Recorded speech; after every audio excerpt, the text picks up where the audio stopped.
Ce soir, comme je vais vous parler d'un sujet un peu délicat, ça fait pas directement suite au sujet de la semaine dernière sur la nouvelle naissance, mais ça a quand même un grand rapport. Vous verrez vous-même, vous constaterez vous-même, quand on parle de nouvelle naissance, il faut connaître aussi que il y a des esprits dans le monde qui nous troublent, qui dérangent, et le monde est troublé. Vous avez remarqué, bien entendu, que depuis quelques décennies, le monde va de plus en plus mal, enfin le monde ne tourne pas très bien parce que l'ennemi, le diable, Satan est animé d'une grande colère et particulièrement vis-à-vis des enfants de Dieu, vis-à-vis de l'Église. Et précisément à cause de ça, il faut que nous redoublions de vigilance, que nous soyons vraiment des hommes et des femmes vraiment nés de nouveau, remplis du Saint-Esprit, remplis de sa parole, pour pouvoir précisément contrer les œuvres de l'ennemi. Ce n'est pas chose facile, mais le Seigneur veut que puissions prendre des armes spirituelles pour combattre le bon combat de la foi, comme le dit l'apôtre Paul à son fils Timothée. Mais il y a un esprit particulier dont je vais vous parler ce soir, c'est l'esprit de l'Antéchrist. L'esprit de l'Antéchrist. Qu'est-ce que c'est que cet esprit de l'Antéchrist?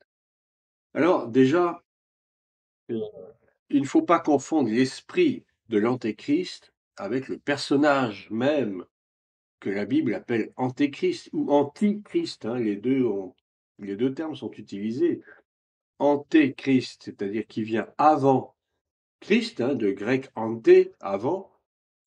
Effectivement, selon la chronologie des temps de la fin, hein, l'eschatologie, eh bien, cet homme que la Bible appelle aussi l'homme du péché, le fils de la perdition, doit venir avant la venue même de Christ. Donc antéchrist, mais aussi antichrist, hein, le préfixe anti qui signifie contre. L'antichrist, c'est ce personnage qui va lutter contre Christ, donc qui va lutter contre l'Église, qui va lutter contre les chrétiens. Je ne vais pas parler de l'antéchrist en tant que personnage aujourd'hui, peut-être qu'on aura l'occasion d'en parler une autre fois. Je vais vous parler de l'esprit de l'Antéchrist qui règne dans ce monde.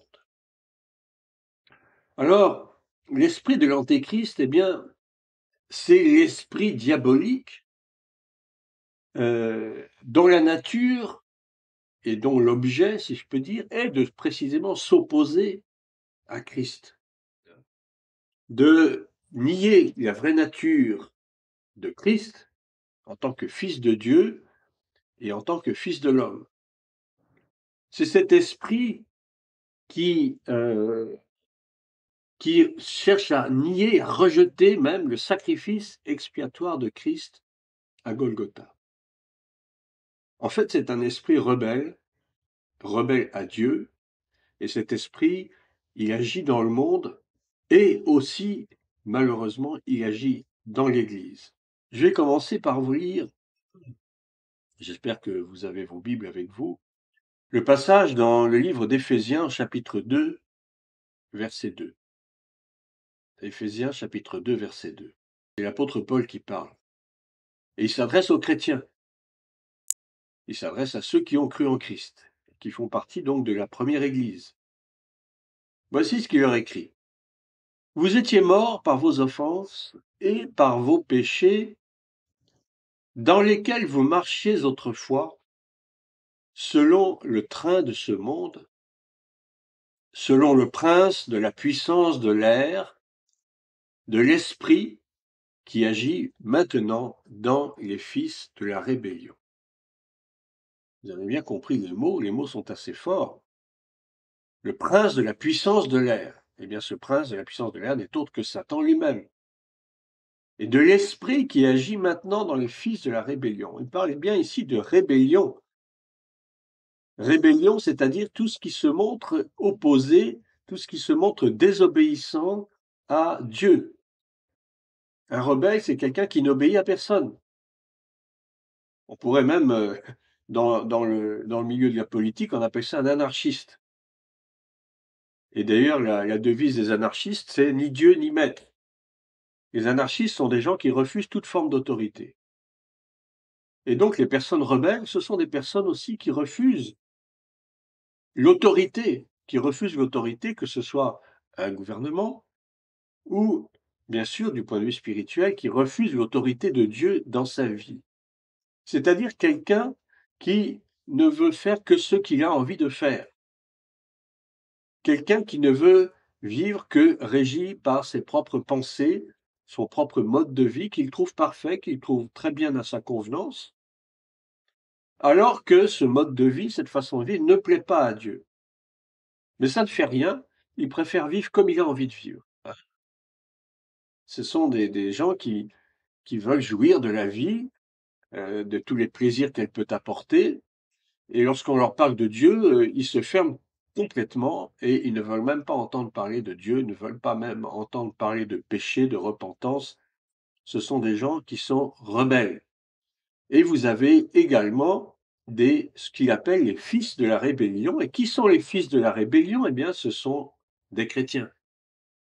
Ce sont des hommes et des femmes qui ont été à un moment en Christ, qui sont nés de nouveau un jour, et puis qui, subitement, se sont laissés entraîner par leurs propres désirs, par la vanité de leurs pensées, et qui finalement sont devenus rebelles. Ils marchaient pour Christ au départ, et petit à petit, l'iniquité est entrée en eux, et ils sont devenus des fils de la rébellion. Eh bien, ils le sont devenus justement parce qu'ils se sont laissés séduire par le train de ce monde, c'est-à-dire par la mode, par la mentalité ambiante, par la pensée unique, que Dieu finalement ne le voit pas, donc pourquoi est-ce qu'on croirait en lui? Hein, c'est ce que le monde dit, hein, c'est ce que nous entendons tous les jours, pratiquement même à notre travail, j'en ai entendu aussi, que ce soit à mon travail, que ce soit même dans ma famille parfois ou ailleurs.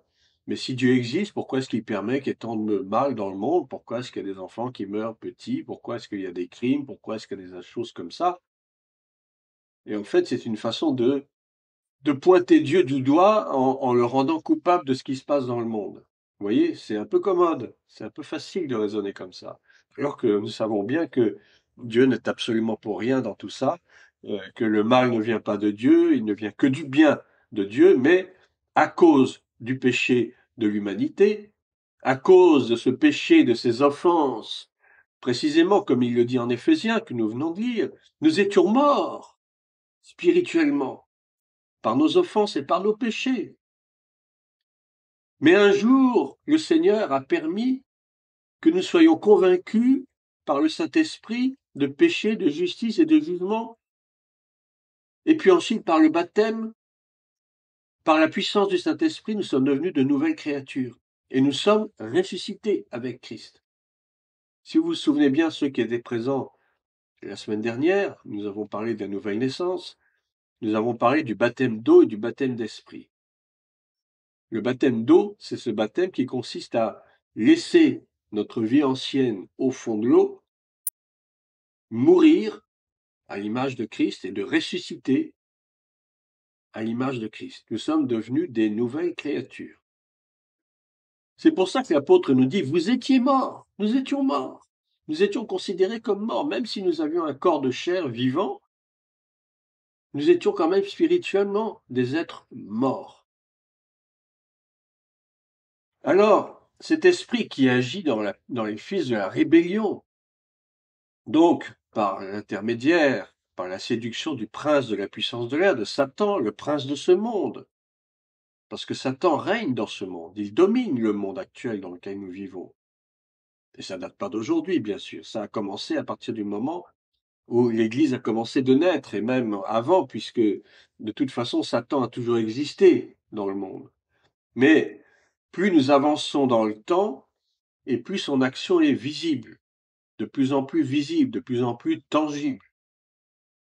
Et je dirais même, il multiplie les actions mauvaises parce qu'il sait qu'il lui reste peu de temps. Le Seigneur Jésus n'est pas long à venir, il est à la porte. Nous sommes dans les temps de la fin, il peut revenir à tout moment. Et comme il le sait, eh bien, Satan multiplie ses techniques, ses stratégies pour séduire le monde et particulièrement séduire l'Église et les chrétiens. Et c'est là qu'est le danger. Et justement, il règne également chez bon nombre de chrétiens qui peuvent dire qu'ils ont été nés de nouveau à un moment. Eh bien, malgré eux, ils continuent quand même de vivre comme des païens. Et en agissant ainsi, eh bien, qu'est-ce qu'ils font de plus mauvais? Eh bien, ils foulent aux pieds le sacrifice de Christ que finalement ils renient dans leurs pensées et dans leurs actes. Ils font profession de servir Dieu pour beaucoup. Ils disent qu'ils croient en Dieu, qu'ils croient en Jésus, mais leur vie démontre tout le contraire. Leurs actions, leurs pensées, leurs paroles sont contraires à ce que Dieu veut. C'est des gens qui vivent dans le mensonge, qui sont égarés, qui vivent dans la dissolution, dans la débauche peut-être. Et leurs actes et leurs paroles démontrent qu'au contraire, ils ne sont pas du tout nés de nouveau. Peut-être l'ont-ils été à un moment donné, et puis petit à petit, la puissance de l'air, l'ambiance régnant dans le monde a fait ils sont retombés dans leur vie passée. Oui. Excusez-moi. Ils sont retombés dans leur vie passée. Alors que un vrai chrétien, je mets le mot vrai entre guillemets, un vrai chrétien qui est vraiment réellement né de nouveau, selon le processus dont nous avons parlé la dernière fois, le processus de la nouvelle naissance, eh bien, un vrai chrétien né de nouveau doit se maintenir, ou de moins devrait se maintenir dans la sanctification pour ne pas tomber sous le jugement du diable en retournant à ses anciens péchés. Parce que le risque, il est énorme. Le risque, c'est qu'il va s'endurcir à la voix de Dieu. Il ne va plus écouter le Saint-Esprit lui parler. Ce Saint-Esprit qui, précisément, comme le dit Jean 16, nous convainc de péché, de justice et de jugement. C'est ça l'essentiel de son travail, c'est de convaincre. Il nous parle à l'intérieur, il nous convainc. Il nous dit que oui, regarde là ce qui ne va pas dans ta vie. Tu pèches, tu es un pécheur. Il te faut revenir au Seigneur. Le Saint-Esprit ne cesse de nous donner des sortes d'impulsions. Il nous pousse à revenir au Seigneur. Mais malheureusement, ceux qui sont retombés dans le péché d'une façon chronique, je dirais, d'une façon pleine et entière, ils n'entendent plus la voix du Saint-Esprit. Leur cœur est endurci. Et quand on parle d'endurcir son cœur, c'est ce dont Jésus lui-même va parler dans les évangiles.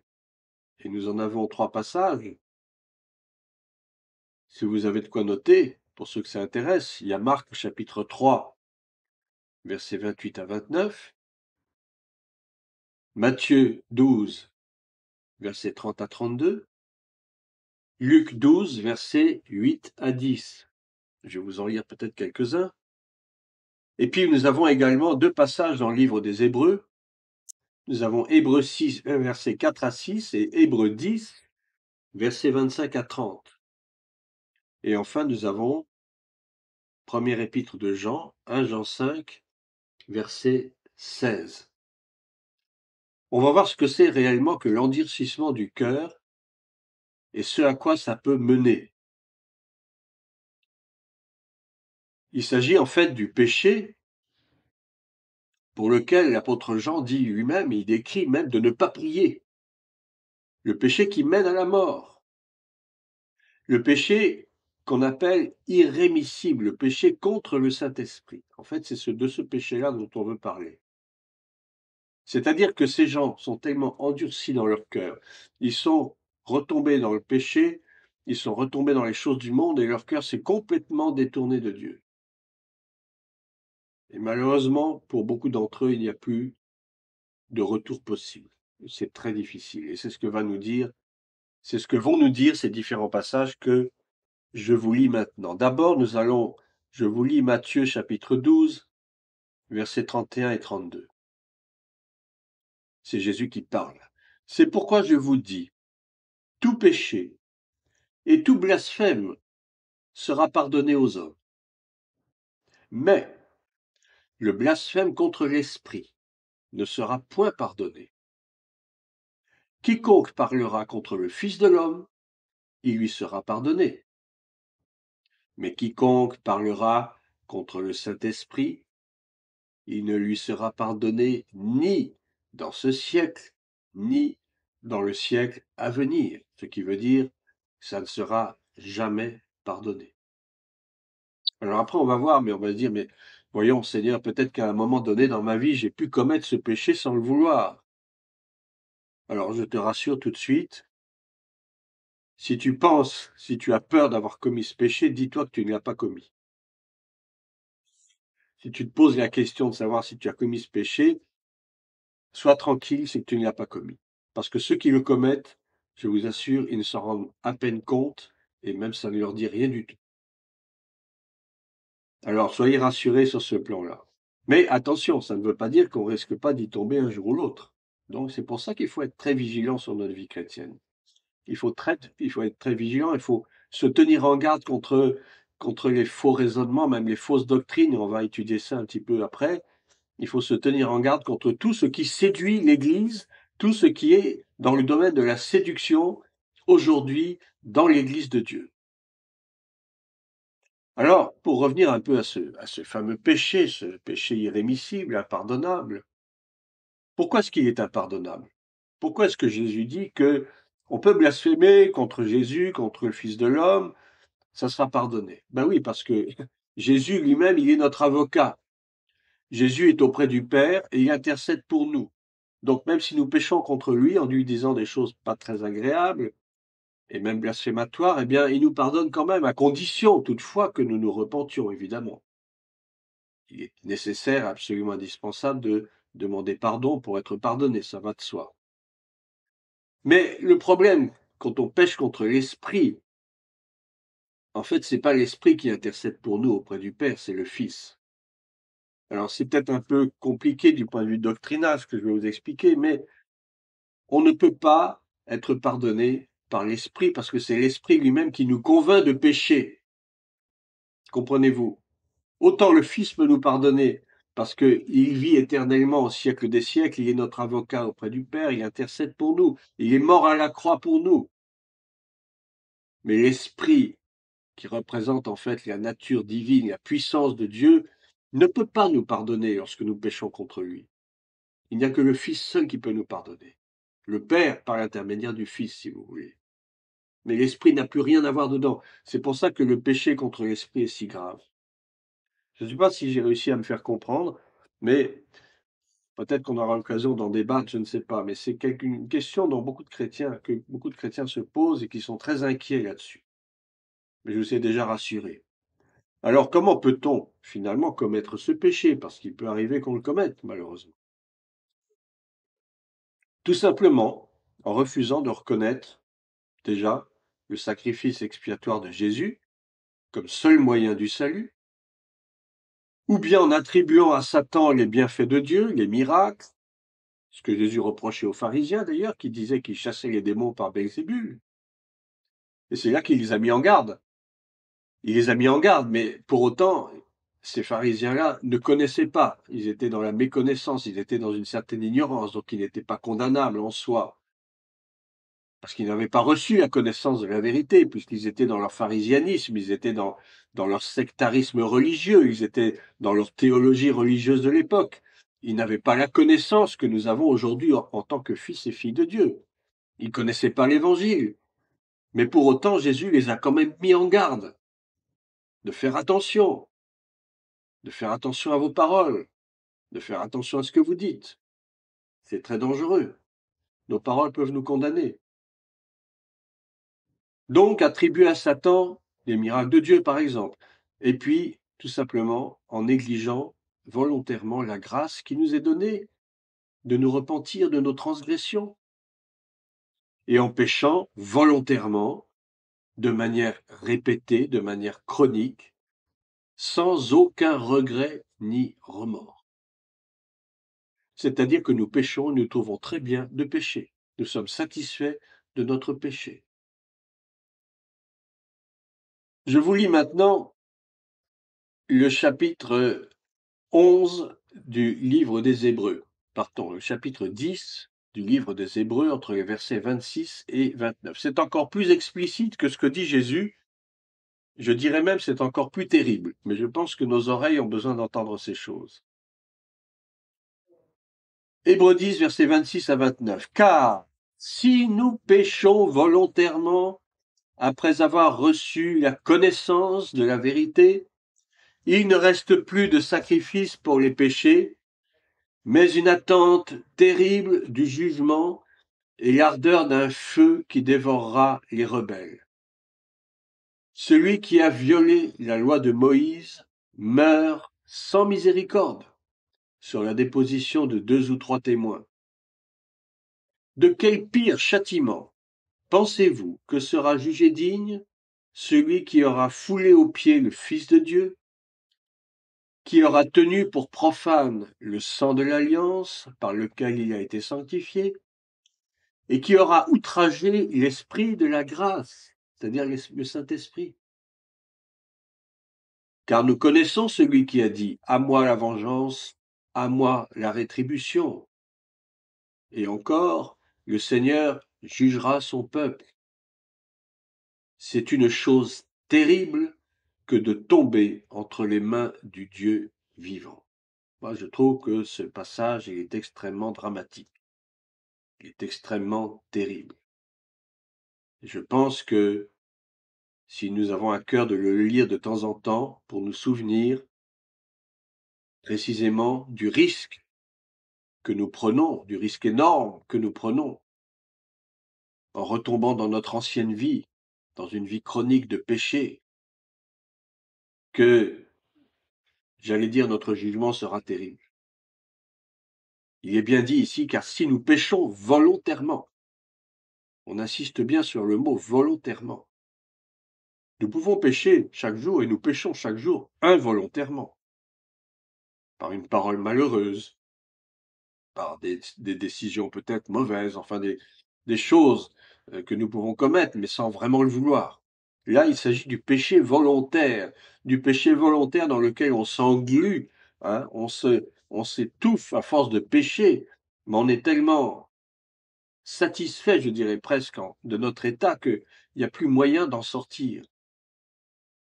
Nous péchons volontairement après avoir reçu la connaissance de la vérité. C'est-à-dire que nous avons connu la vérité. Là, Paul s'adresse aux chrétiens, véritablement. Il ne s'adresse pas à des païens, il ne s'adresse pas à des gens du monde. Il s'agit à des hommes et des femmes qui ont accepté Christ dans leur vie. Ils ont reçu la connaissance de la vérité. Mais malgré ça, ils vont quand même pécher volontairement. Ça n'a pas de sens. C'est totalement absurde. Et pourtant, ça existe. Sinon, il n'aurait pas écrit ces lignes. Il n'y a plus de sacrifice pour les péchés. Christ est mort une seule fois pour toutes. Il ne mourra pas une deuxième fois ni une troisième fois. Une fois pour toutes. Mais le fait de retomber dans le péché d'une façon volontaire, en abandonnant notre vie dans le Seigneur, en retombant dans la vie du monde, c'est exactement comme si nous crachions contre le sacrifice de Christ. C'est une chose terrible. Rien que d'y penser, on devrait en trembler. Parce que ce qui nous attend, c'est ce qu'il dit, une attente terrible du jugement et l'ardeur d'un feu qui dévorera les rebelles. Vous voyez, on nous parle encore aujourd'hui de rebelles, les rebelles, ceux qui s'obstinent, ceux qui refusent toute forme d'autorité, qu'elle soit spirituelle, morale.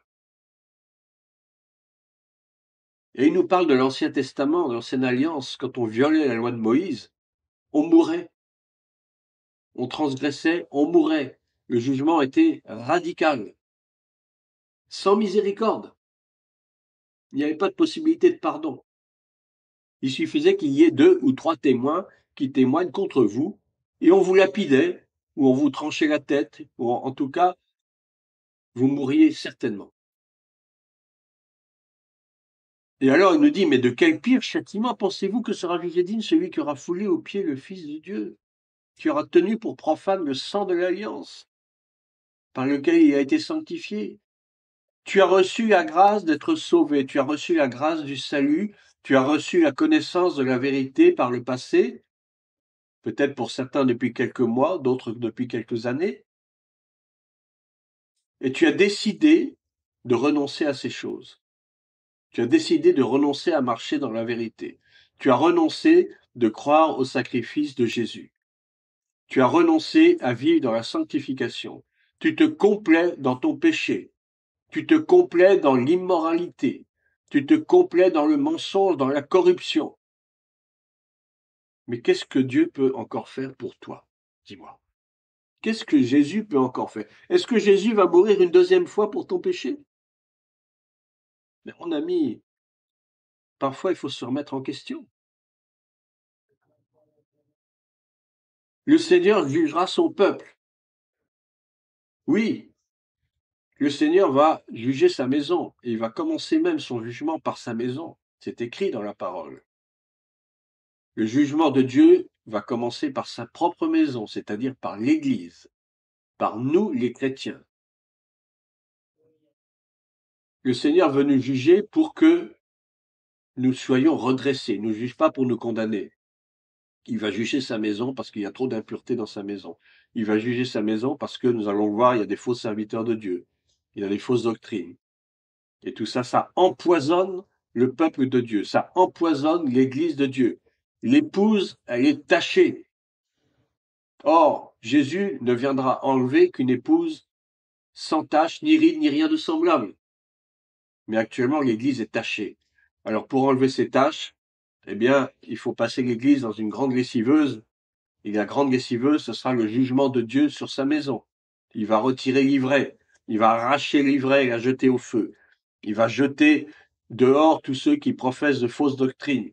Il va les mettre dehors, hors d'état de nuire, pour que les chrétiens, pour que ses enfants, ses fils et ses filles ne soient plus contaminés par ce genre de choses. Et si ces gens ne se repentent pas, eh bien, malheureusement, il tombera sous le jugement du Dieu vivant. Et c'est une chose terrible. Et vous savez, puisque notre sujet c'est l'esprit d'Antéchrist, c'est son travail précisément. Son travail de pourrir l'Église. Son travail, c'est de saper les fondements de l'Église. Et donc ce péché dont nous parlons, il est vraiment extrêmement grave, rendez-vous compte. Il est extrêmement grave aux yeux du Seigneur. Parce qu'il n'est peut-être commis que par des chrétiens qui ont renoncé à mener une vie centrée sur Dieu. Ça ne concerne absolument pas les non-chrétiens. Est-ce que les non-chrétiens même ont la notion de ce que c'est le péché? Quand vous parlez du péché à un non-croyant, souvent ça les fait rire. Ils disent: «Oh, tout ça, c'est des histoires, c'est du passé, c'est de la religion». Ce péché concerne uniquement les chrétiens. Parce que les non-chrétiens, évidemment, ils n'ont pas la connaissance. Ils n'ont pas la grâce du salut, ils ne savent pas ce que c'est. Donc, à la limite, Dieu ne peut pas leur en vouloir. Et Dieu les jugera certainement beaucoup moins sévèrement que nous qui connaissons la vérité.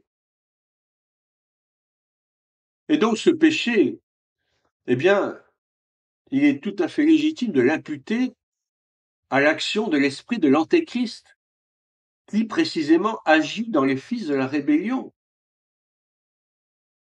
puisque cet esprit renie Christ, il s'oppose à Christ, purement et simplement.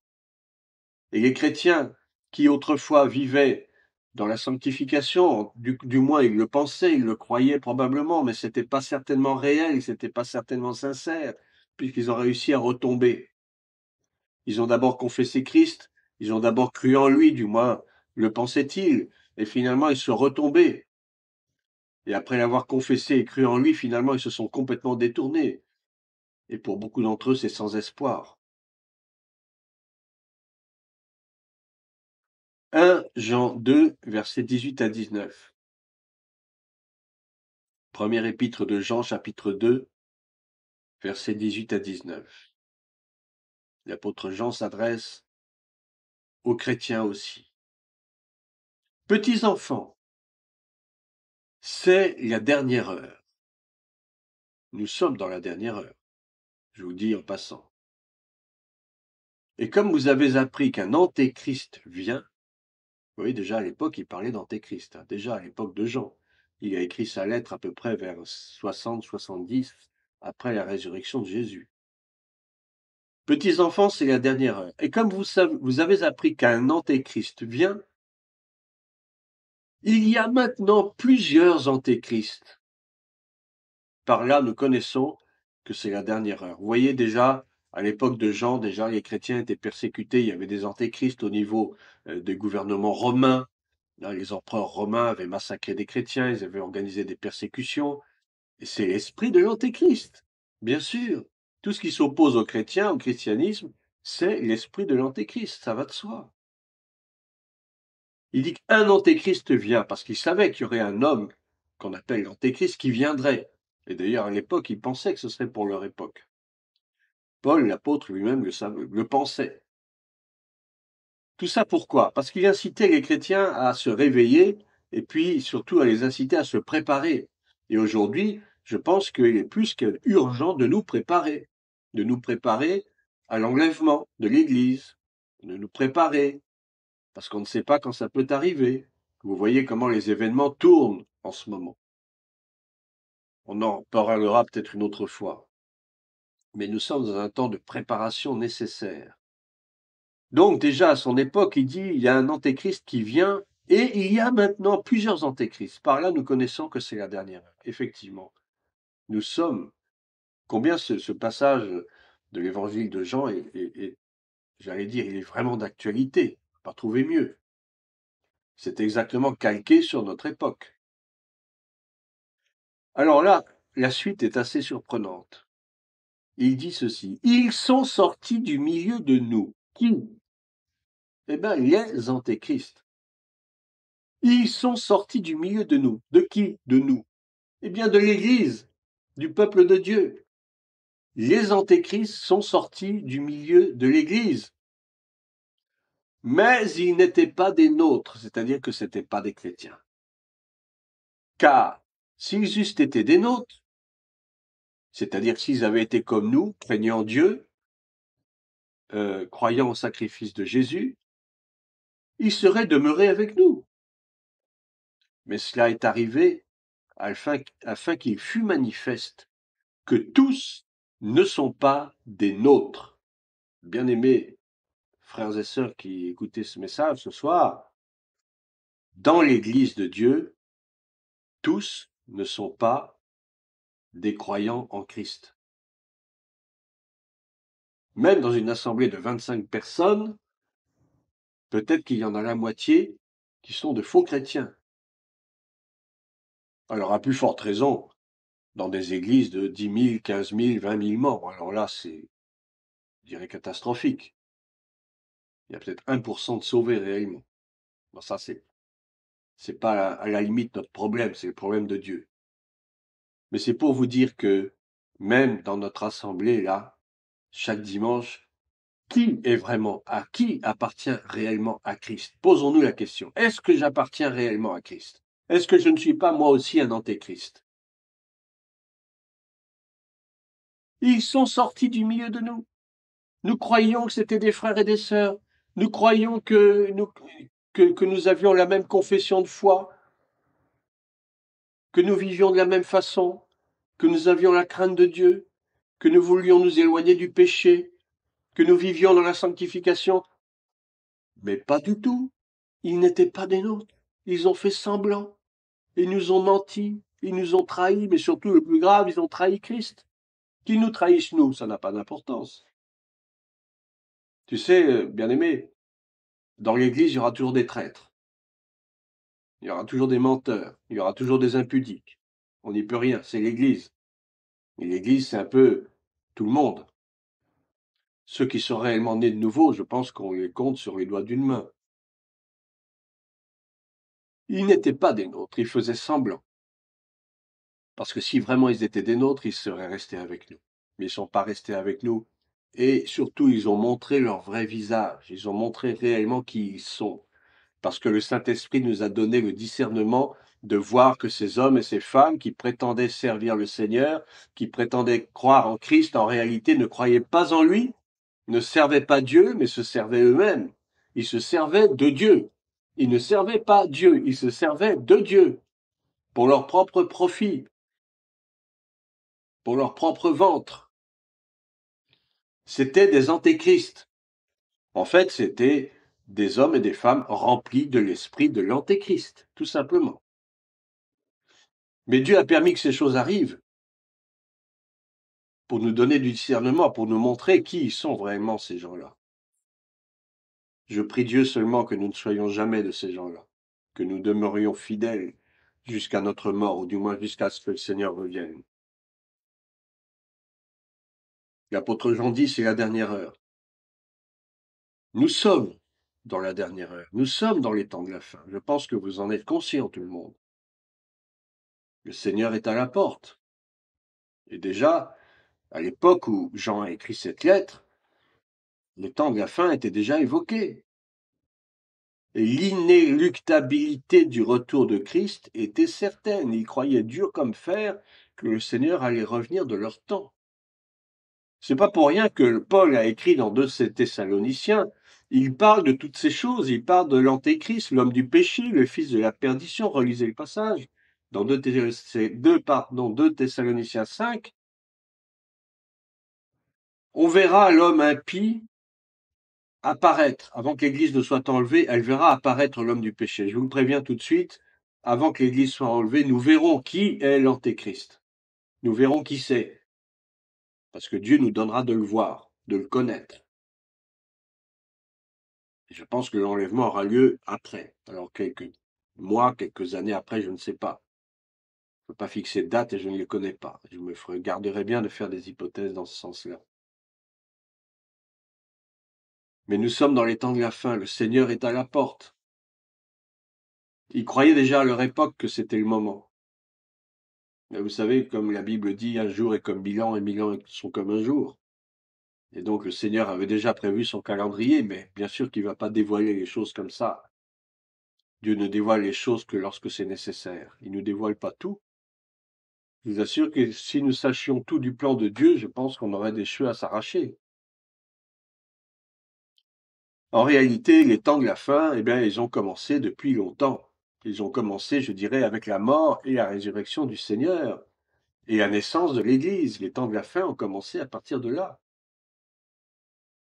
Et depuis, au fil des siècles, eh bien, cet esprit de l'Antéchrist va progressivement envahir l'Église et envahir le monde aussi, on verra comment, pour chercher précisément à détruire l'Église de Dieu, détruire le temple de Dieu, par des fausses doctrines, par l'infiltration de faux apôtres, de faux pasteurs, et bien entendu, nous l'avons vu, de faux chrétiens, ou de chrétiens qu'on appelle rétrogrades, c'est-à-dire qui ont été chrétiens et qui sont passés par-dessus bord, ils sont revenus en arrière.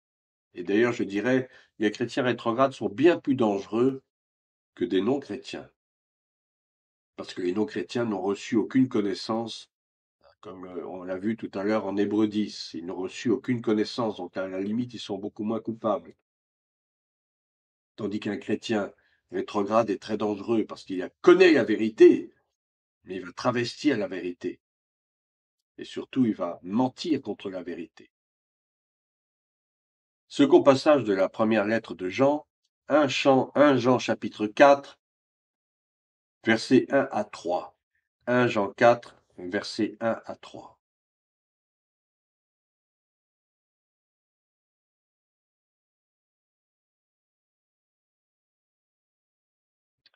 Bien-aimés, il s'adresse toujours aux chrétiens, n'ajoutez pas foi à tout esprit, car ne croyez pas à tout, mais éprouvez les esprits pour savoir s'ils sont de Dieu.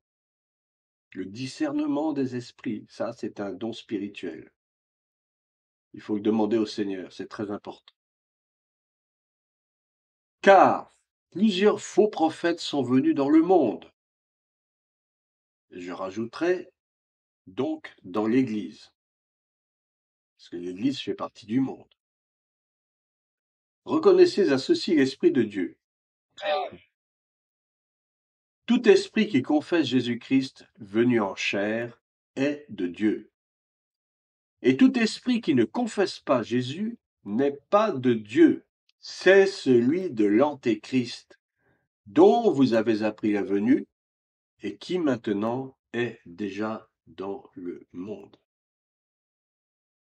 Reconnaissez à ceci l'Esprit de Dieu. Tout esprit qui confesse Jésus-Christ venu en chair est de Dieu. Et tout esprit qui ne confesse pas Jésus n'est pas de Dieu, c'est l'esprit de l'Antéchrist. Anté, avant anti. Bon, il y a des traductions qui parlent plutôt de l'anti que de l'anté. Bon, ça, c'est pas très grave en soi, mais je vous expliquais au début que anti, ça veut dire contre, tandis que anté signifie avant. Mais c'est le même personnage et c'est le même esprit de toute façon, donc peu importe. Le discernement des esprits. Combien il est important dans l'Église, chers amis, d'avoir le discernement des esprits. Mais beaucoup de chrétiens, malheureusement, n'exercent pas ce don. Ils ne le demandent même pas au Seigneur. Et c'est dommage parce qu'ils croient à tout ce qu'on leur raconte. Ils ne vérifient même pas dans une prédication si ce qui est dit vient de la parole de Dieu ou si ça vient de la chair de l'homme. Combien il est important d'exercer le discernement des esprits. Vous savez, si on est un petit peu vraiment, si on est un peu intelligent spirituellement, on reconnaît très vite quelqu'un qui vient de la part de Dieu et quelqu'un qui ne vient pas de la part de Dieu. Ça se reconnaît très vite. Et d'ailleurs, la Bible nous dit qu'on reconnaîtra l'arbre à ses fruits. Tout arbre qui porte de mauvais fruits, ben, on le coupe, on le retranche, on l'envoie balader, on le vire. Mais tout arbre qui porte du bon fruit, alors là, oui, on peut lui faire confiance. Plusieurs faux prophètes sont venus dans le monde, et dans l'Église forcément. Vous avez des faux prophètes dans le monde, hein, des gens qui vous prédisent des choses. Vous savez ce qu'on appelle les voyants, les astrologues, ce sont les faux prophètes du monde. Ce sont ceux qui prédisent l'avenir du monde, qui vont dire qu'un tel sera élu président de la République, qu'il va y avoir je ne sais quoi, que la tour Eiffel va tomber dans la Seine. Enfin, je ne veux pas dire que par là, tout ce qu'ils disent est faux, mais ce sont des faux prophètes en ce sens qu'ils ne prévoient que des malheurs et ils ne donnent pas la solution. Ils disent pas repentez-vous parce que vous avez péché. Un vrai prophète, c'est celui qui incite à la repentance. Peut-être qu'il va prédire des choses mauvaises, des malheurs, mais il va aussi donner la solution pour que ça soit évité, pour que Dieu évite ces choses-là. Vous savez, Dieu est miséricordieux. Dieu peut détourner un événement mauvais. Si nous prions, si nous intercédons, il peut très bien changer le cours des choses. Regardez ce qui s'est passé en 2020 avec cette pandémie de coronavirus.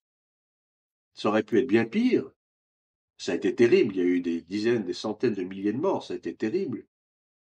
Mais tout de même, reconnaissons que si nous avons été fidèles dans la prière, eh bien, il y aurait certainement, si nous n'avions pas été plutôt fidèles dans la prière, il y aurait eu certainement beaucoup plus de victimes de cette pandémie atroce. Je pense que Dieu nous a écoutés, il a limité la catastrophe. Et Dieu peut limiter les catastrophes. Il peut même empêcher que les catastrophes n'arrivent par notre intercession. Mais pour ça, ça demande d'être dans la présence de Dieu, ça demande d'avoir du discernement spirituel, ça demande de demander à Dieu carrément de nous montrer les choses. Mais il n'y a que des hommes et des femmes spirituels qui peuvent faire ça.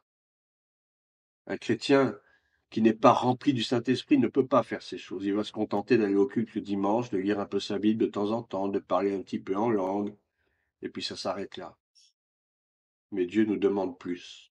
Et je crois que dans les temps que nous vivons, qui sont des temps difficiles, mais combien, j'allais dire extraordinaires, parce que nous voyons des choses que peut-être que si nous étions nés au siècle dernier, nous ne les aurions pas vues, forcément. Nos parents n'auront pas vu ce que nous avons vu. Et je pense que nous allons voir des choses que, pour nous, c'est une grâce presque.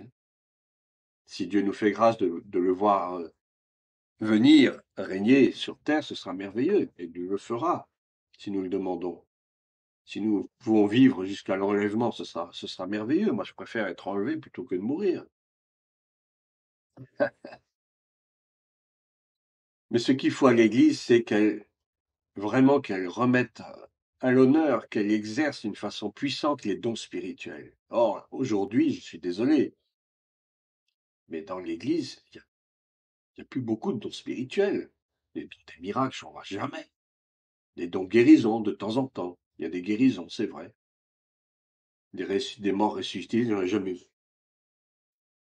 Des démons chassés, oui, on chasse des démons de temps en temps, c'est vrai.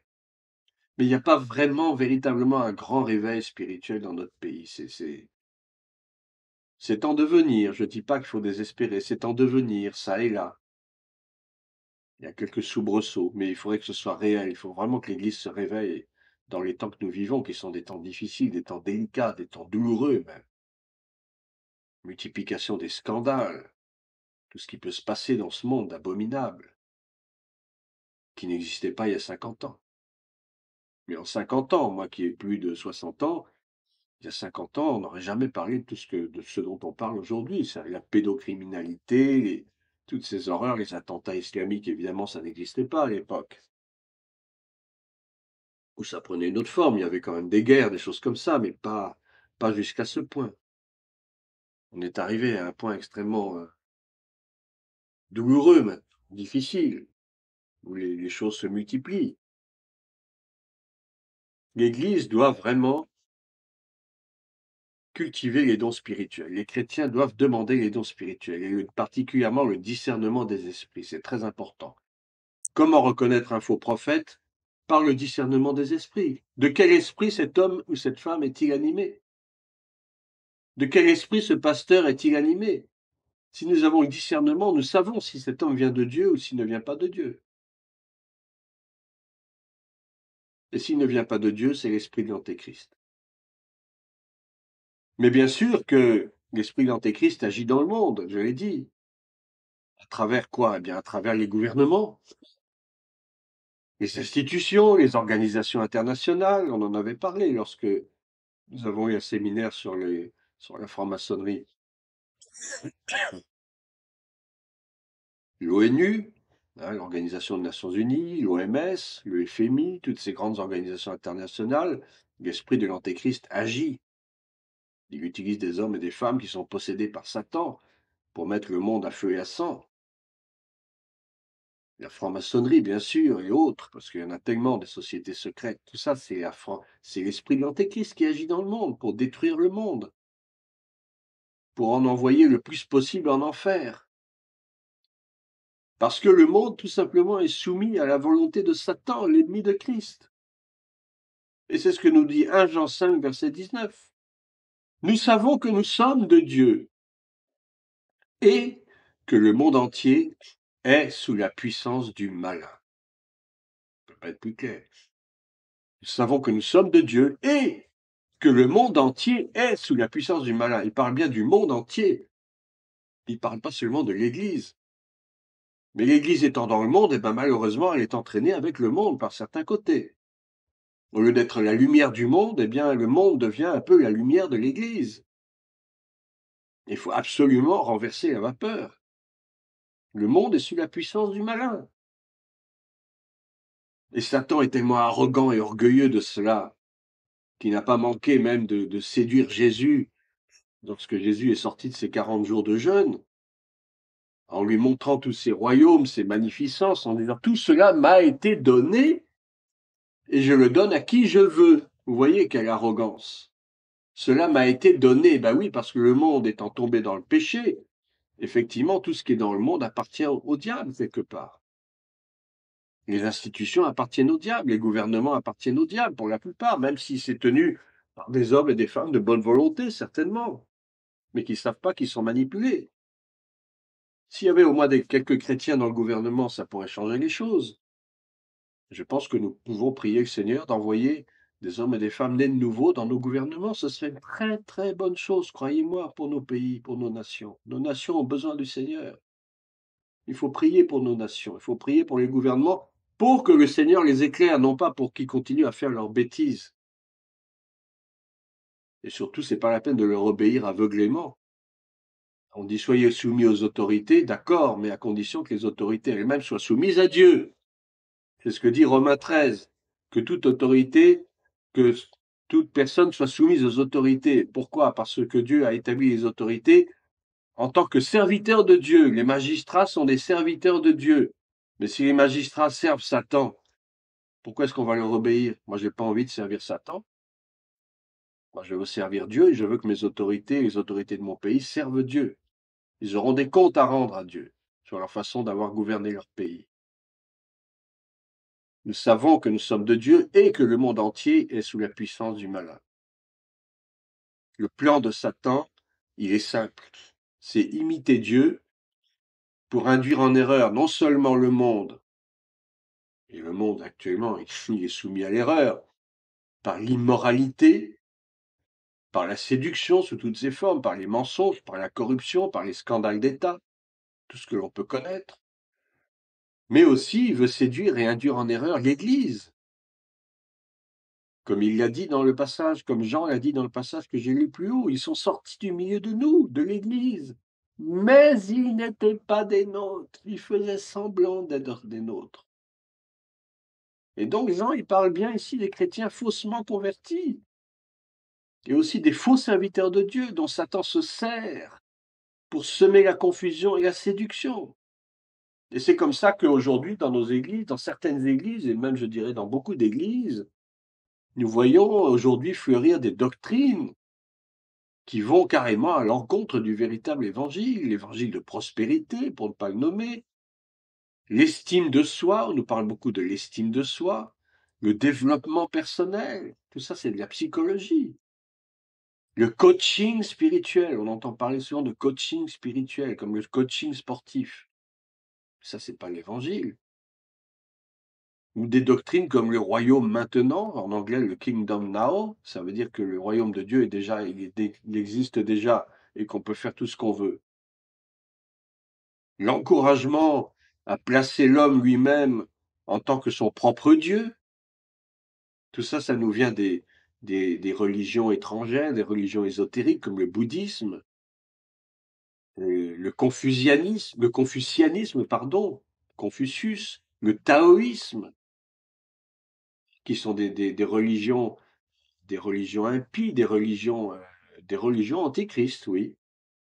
Le bouddhisme, le taoïsme, tout ça, les religions à mystère de l'ancienne Égypte, par exemple, la religion des Sumériens, de toutes ces doctrines anciennes, mais qui reviennent à l'honneur, et notamment tout ce qui touche la magie, tout ce qui touche les divinités de l'Égypte ancienne, on les retrouve dans la franc-maçonnerie notamment,